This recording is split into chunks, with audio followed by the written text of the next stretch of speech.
तो चलिए आज एक ऐसे कमाल के आइडिया की बात करते हैं जिसने सदियों से आविष्कारकों और सपने देखने वालों दोनों को ही अपनी तरफ खींचा है।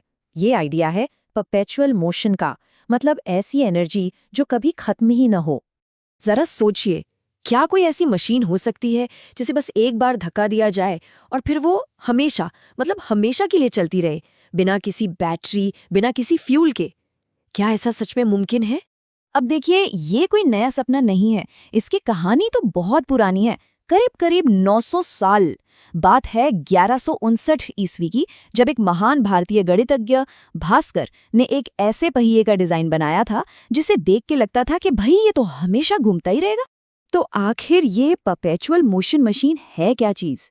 अगर सीधे साधे शब्दों में कहें तो ये एक ऐसी मशीन है जो अपनी एनर्जी खुद बनाती है। मतलब इसे चलाने के लिए बाहर से कोई पावर नहीं चाहिए। चलिए इसको एक और आसान तरीके से समझते हैं। जरा सोचिए, एक ऐसी पवन चक्की के बारे में जो घूमने के लिए अपनी हवा खुद ही बना ले, या फिर एक ऐसा लाइट बल्ब जो अपनी ही रोशनी से अपने लिए बिजली पैदा कर ले। बस यही तो है परपेचुअल मोशन का पूरा आइडिया।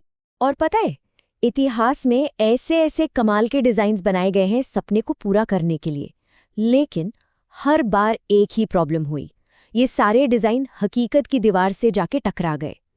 तो चलिए देखते हैं कुछ ऐसी ही शानदार कोशिशों को जो फेल हो गई। सबसे पहले भास्कर का पहिया।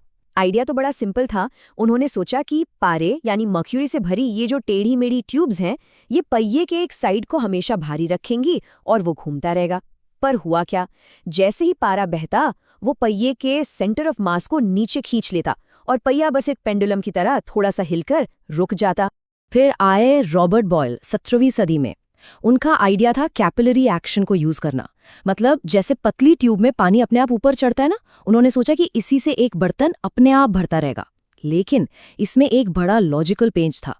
देखिए, अगर पानी को ऊपर खींचने वाला फोर्स इतना ताकतवर है कि वो ग्रेविटी को भी मात दे दे, तो वही फोर्स पानी को नीचे भी तो नहीं गिरने देगा। तो साइकिल वहीं का वहीं टूट गया। अच्छा, फिर मैग्नेट्स का क्या? ये वाला डिजाइन देखिए, एक मैग्नेट ऊपर लगा है जो बॉल को रैंप पर ऊपर खींचता है। प्लान ये था कि बॉल ऊपर जाकर एक छेद से नीचे गिरेगी और साइकिल चलता रहेगा। पर प्रॉब्लम क्या हुई? भाई, जो मैग्नेट इतना पावरफुल है कि बॉल को ऊपर खींच ले, वो उसे ऊपर पहुंचने के बाद जाने क्यों देगा? वो तो उसे वहीं चिपका कर रखेगा। Cycle stop. तो इन सभी जीनियस आइडियाज में एक कॉमन प्रॉब्लम थी। ये सब के सब नेचर के कुछ सबसे बेसिक, सबसे फंडामेंटल रूल्स को तोड़ने की कोशिश कर रहे थे। जी हाँ, फिजिक्स के नियमों को।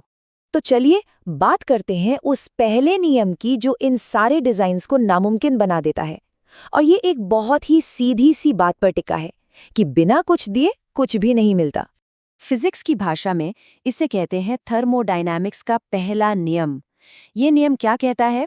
ये कहता है कि एनर्जी को न तो आप बना सकते हैं और न ही खत्म कर सकते हैं। हाँ, आप उसे एक फॉर्म से दूसरे फॉर्म में बदल जरूर सकते हैं। इस पूरे यूनिवर्स की टोटल एनर्जी फिक्स्ड है। मतलब सीधा सा हिसाब है, आप किसी मशीन में जितनी एनर्जी डालेंगे उससे ज्यादा बाहर नहीं निकाल सकते। कोई मैजिक नहीं, कोई एक्स्ट्रा एनर्जी नहीं। तो असली बात क्या है? मान लीजिए कोई मशीन खुद को चलाने में ही अपनी 100% एनर्जी खर्च कर देती है, तो फिर किसी और काम के लिए, जैसे कार चलाने या फोन चार्ज करने के लिए, एनर्जी बचेगी कहाँ से? जीरो। और यही नियम किसी भी काम की परपेचुअल मोशन मशीन को सिरे से खारिज कर देता है। लेकिन एक मिनट, मान लेते हैं कि किसी तरह किसी ने इस पहले नियम का कोई तोड़ निकाल लिया, तो क्या फिर ये मशीनें बन सकती हैं? नहीं, क्योंकि रास्ते में एक और बहुत बड़ी दीवार खड़ी है, एक दूसरा नियम जो उतना ही पक्का है। ये है थर्मोडायनामिक्स का दूसरा नियम। ये नियम बताता है कि एनर्जी हमेशा फैलती है, बिखरती है, खासकर फ्रिक्शन यानी घर्षण की वजह से। असल दुनिया में कोई भी सिस्टम 100% एफिशिएंट हो ही नहीं सकता। सोचिए, जब भी किसी मशीन के पार्ट्स घूमते हैं तो क्या होता है? वो एक दूसरे से रगड़ते हैं, हवा से टकराते हैं। इससे पैदा होता है फ्रिक्शन, और फ्रिक्शन से पैदा होती है गर्मी। ये गर्मी और कुछ नहीं बल्कि सिस्टम से लीक हो रही एनर्जी ही है। और धीरे धीरे यही एनर्जी लीक मशीन को स्लो करता जाता है और आखिर में वो रुक जाती है, हर बार। तो सवाल ये उठता है कि अगर फिजिक्स के नियम इतने साफ साफ हैं, तो फिर आज भी हम परपेचुअल मोशन की बात ही क्यों कर रहे हैं? आखिर क्या है इस आइडिया में जो हमें इतना खींचता है? तो क्या इन दो नियमों ने इस सवाल का जवाब हमेशा के लिए दे दिया है? क्या साइंस ने फाइनल नहीं बोल दिया है? या फिर इस यूनिवर्स के बारे में अभी भी बहुत कुछ है जो हम नहीं जानते? सच तो ये है कि साइंस कभी भी एक जगह रुकती नहीं है। हम आज भी इस ब्रह्मांड के बारे में बहुत कम जानते हैं।